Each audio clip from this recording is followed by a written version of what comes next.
Basa Guru Ramari 1995 Sendino wakadzoka nerunyararo panova chimoyo watatu vari mumwe nhasi ndivo vadzoka vari muvaki wezvikoro tinotenda mweya mutsvene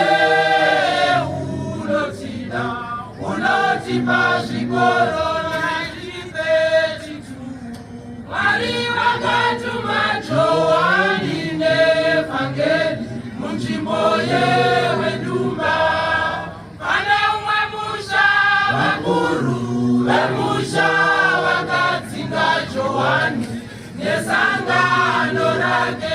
Johani vakavesa moto pasango usiku hwese achikumbira Mwariwe kudenga.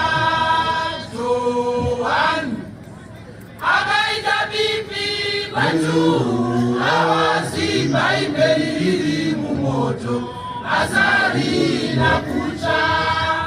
Akatora dhuku resirika akafukidza moto asarina kucha.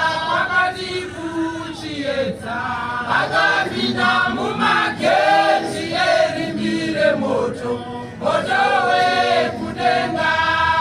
Makumi mana evakange vatenga vasara Mwari vakabva pachifa.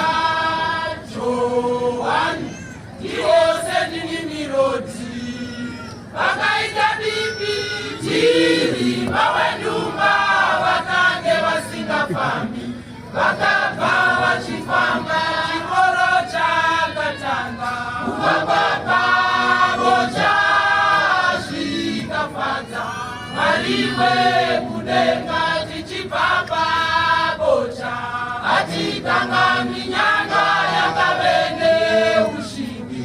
Takatanga chikoro chepanyanga ndiyo nhanga nyaya yezvikoro zvemativi mana. Nyanga vari vashoma zvakange